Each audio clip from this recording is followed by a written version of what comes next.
Hey, you're watching Confession Multiverse, the channel where we bring you the most unforgettable confessions, straight from the people who lived them.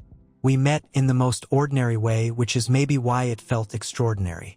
At a bookstore of all places, the kind with cramped aisles and uneven stacks of novels that nobody bothered to organize. I was searching for something I didn't even know I wanted when she appeared at the other end of the row, tugging at a book I just glanced at. Our hands brushed in that clumsy way you see in romantic comedies, except neither of us laughed.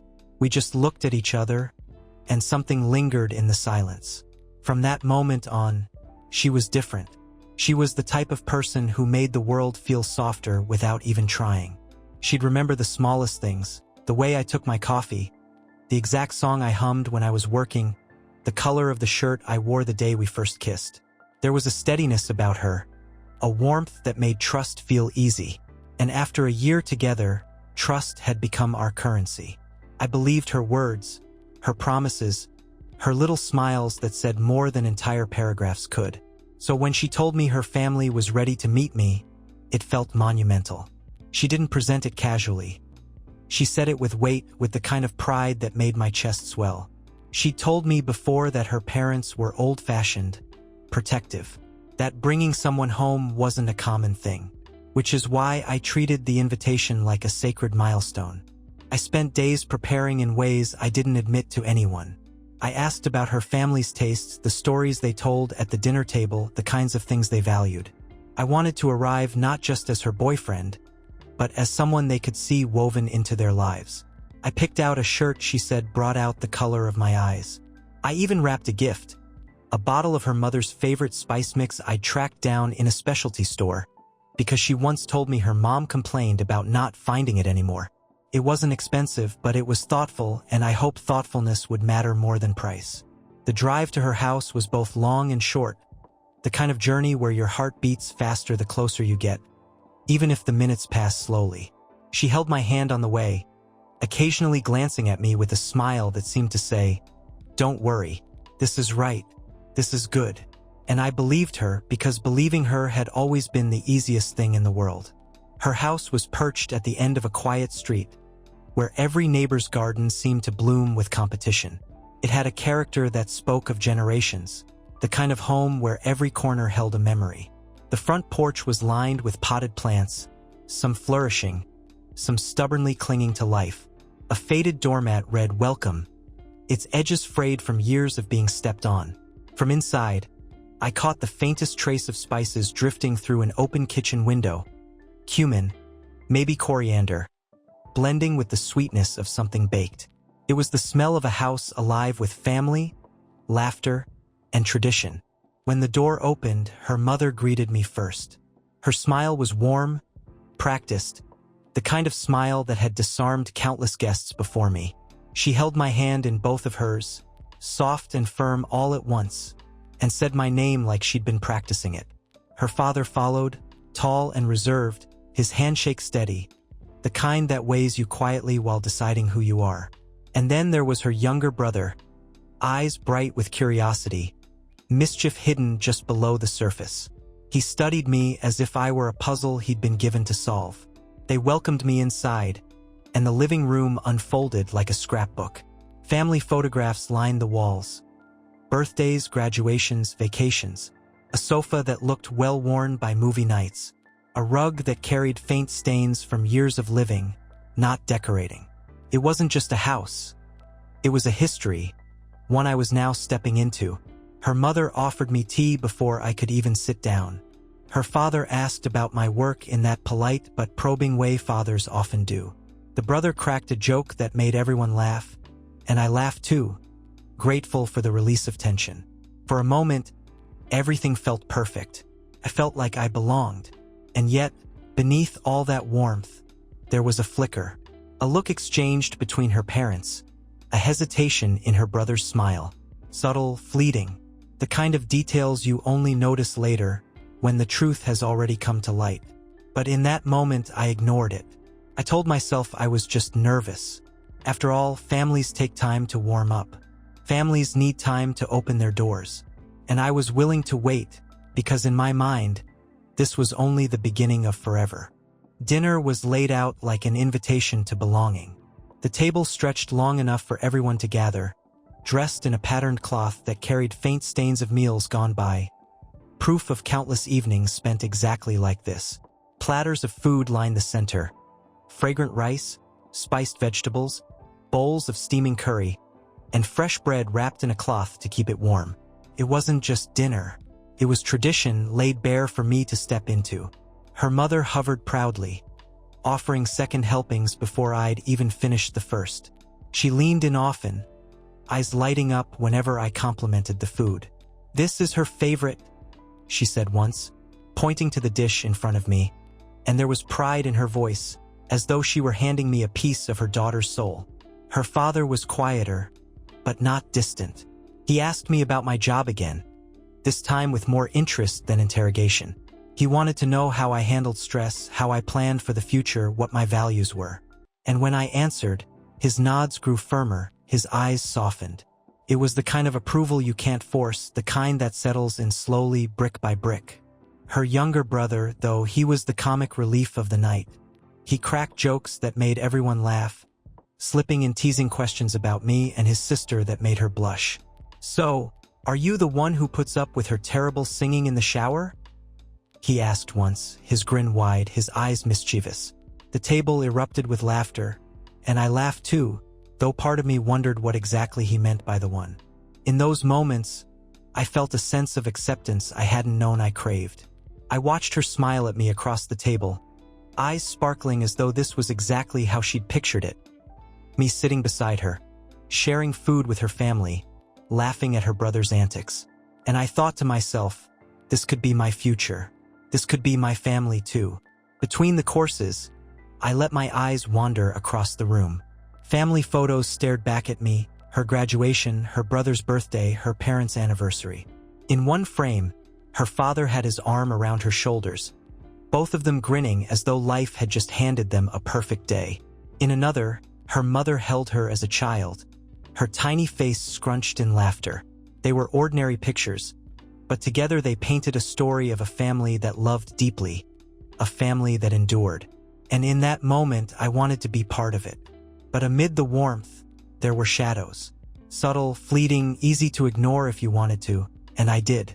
Once, her mother nearly called me by another name, catching herself just before it slipped, covering the mistake with a cough. Another time, her father laughed at something I said but glanced toward his wife first, as if checking whether it was the right reaction.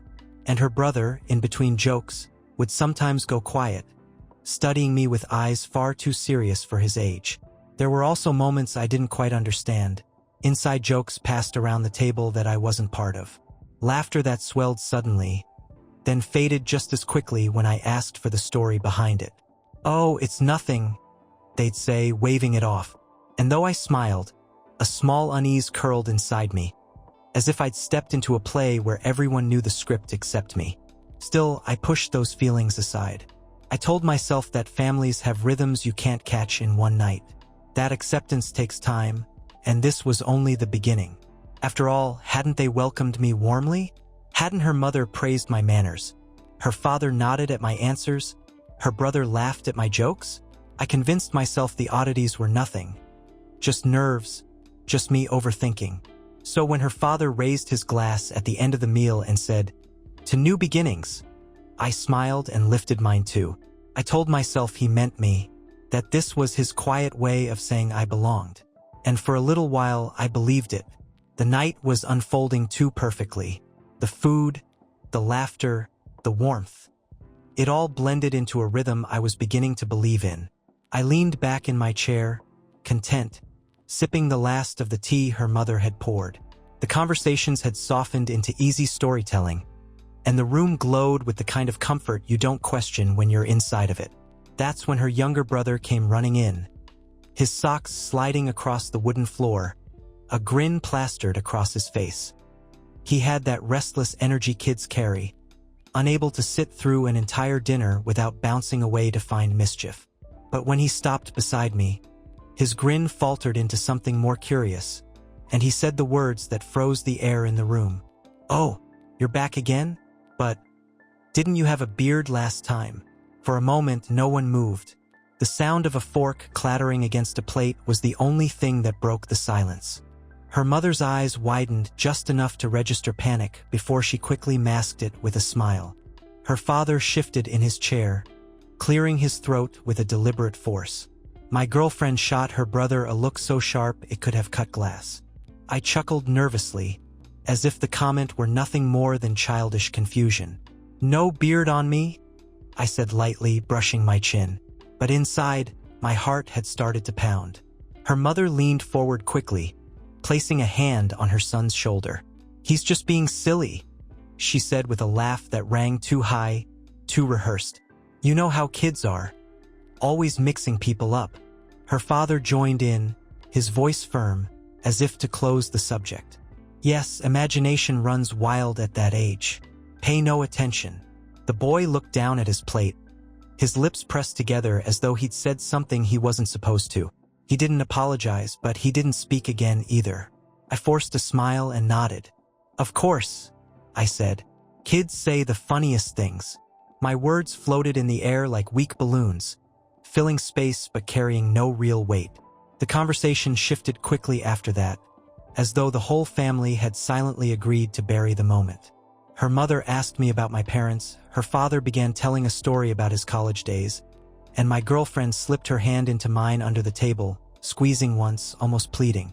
But no matter how hard they tried, I couldn't unhear it. "You're back again." The words looped in my mind, scratching against my thoughts. "Didn't you have a beard last time?" The specificity of it gnawed at me. Kids make things up, yes, but that wasn't invention. That was memory.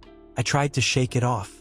I told myself maybe the boy had confused me with someone else he'd seen, a family friend, a neighbor. Maybe I was overthinking, too eager to dissect every detail of the night. After all, this was important to me. I wanted so badly to belong, to be accepted, to be the man they welcomed into their lives. And doubt, I told myself, had no place here. Still, unease lingered like a shadow in the corner of the room. Every smile from her parents felt a little tighter, every laugh from her brother a little forced. Even the warmth of her hand in mine didn't steady me the way it usually did. Instead, it felt like an anchor tied too tight, pulling me into waters I wasn't sure I wanted to drown in. I spent the rest of the evening smiling, nodding, playing the part of the grateful guest. But behind the mask, questions pressed hard against my ribs. Why did he say that? Who else had been here before me? When we finally left, the house lights glowing faintly behind us, I exhaled as though I'd been holding my breath the entire night.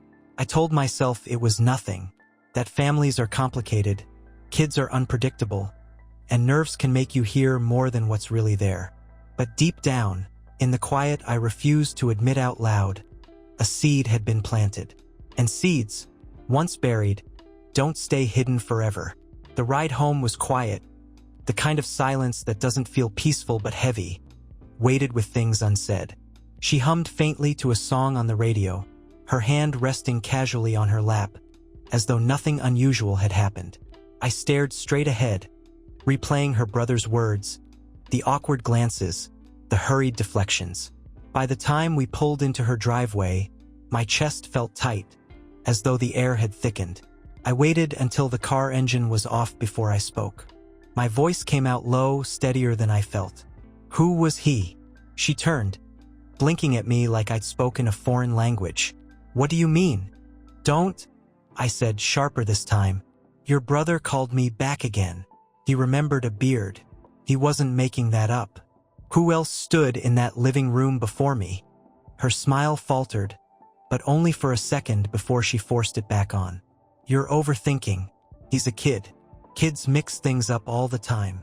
I shook my head. "Don't do that. Don't make me feel crazy. Your parents slipped too. They mentioned things that didn't happen with me. I wasn't there for those stories." Her arms folded across her chest, her eyes flashing with irritation. "So what, now you're accusing me of something? Because my family made a mistake? Because my little brother has an overactive imagination?" I leaned forward, my hands tight around the steering wheel even though the car was off. "This isn't imagination. This is memory. He remembered someone else. Someone who sat where I sat. Someone you called your boyfriend. Just tell me the truth. She looked away then, her jaw tightening. For a long moment, the only sound was the tick of the cooling engine. Then, softly, she said, "Why does it matter? You're here now. You're the one I chose." The words landed like a blow. I felt heat rising in my chest, anger and disbelief mixing into something sharp. Why does it matter? Because you looked me in the eye and told me this was special. That your family doesn't just meet anyone. And now I find out that's not true. Her voice rose, defensive, desperate. It was special. You are special. He didn't mean anything. It was nothing serious. Nothing serious? My laugh came out hollow. You brought him home. You let him sit at that table. You let your family believe he mattered. How am I supposed to believe I'm not just another placeholder? Tears welled in her eyes, but they didn't soften me. She shook her head, her voice breaking. I was confused. Okay? It was a mistake. I thought he might be the one, but I was wrong. And then I met you. You're different. You're the one I actually want. I stared at her, searching her face for sincerity, but all I felt was the sting of betrayal. My voice dropped, quieter than before, but sharper. Do you realize what you've done? You've made me question every single thing you've ever told me. Every smile, every promise, every word. How do I know any of it was real? She reached for my hand, her touch trembling. It's real now. Please believe me. I love you.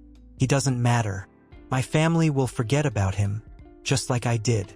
But her brother hadn't forgotten. Her parents hadn't forgotten. And now neither could I. I pulled my hand back, the space between us suddenly colder than the night outside. My chest felt hollow, carved out by the weight of her confession. You should have told me, I said finally, my voice raw. You should have trusted me with the truth before I found out like this. Because now, I don't know if I can trust you at all. Her tears spilled then, running down her cheeks unchecked. She whispered my name, pleaded for me to stay, to see past it. But the damage had been done. The illusion shattered. I sat there in the dark, the silence stretching, and realized that the future I thought I was building might never exist. Because sometimes betrayal isn't just about lies. It's about the truths that were hidden until it was too late to fix them. The days that followed blurred together, but the nights stretched endlessly. Sleep became something I chased but never caught. I would lie awake in the dark, staring at the ceiling, her brother's words replaying again and again. You're back again. Didn't you have a beard last time?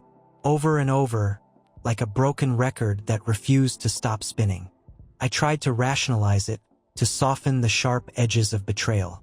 Maybe she really had been confused back then. Maybe she didn't know what she wanted until she met me. Maybe. But every maybe felt like another crack in the foundation of what we had built. Trust is fragile. Once it breaks, it doesn't just heal with words. It lingers, an echo in every conversation, a shadow in every smile. I found myself replaying not just that dinner, but every moment leading up to it. The times she had been vague about her past. The times she had brushed off questions with a quick laugh or a change of subject. Had I ignored the signs? Had I been so eager to believe in her that I blinded myself to the truth? I remembered her parents' glances across the table, the way her mother almost slipped another name. I remembered the inside jokes I didn't understand, the stories they told as if I had been part of them. And I realized I had been an actor in a play someone else had already performed. I was standing in a role that had been rehearsed before me, stepping into lines another man had spoken. The thought hollowed me out, because I didn't want to be a replacement. I didn't want to be the second try, the consolation prize. I wanted to be the first choice, the only choice. She called me every day that week, her voice thick with regret. She swore it didn't mean anything, that he was just a mistake, that I was the one she truly loved. I wanted to believe her. God, I wanted to. But love without honesty is like a house without a foundation. It might look solid for a while, but the first storm will tear it apart. And this storm had already begun. I started noticing how different everything felt. Her smile no longer lit me up the way it used to. Her reassurances sounded like apologies, even when they weren't. And when she told me she loved me, I couldn't say it back without wondering who else had heard those same words in the same tone, sitting in the same seat at the same table.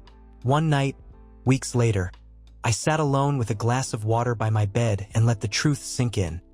She had every right to have a past, but I had every right to want a future untouched by lies. Maybe that was the real betrayal. Not that she had loved before, but that she had hidden it.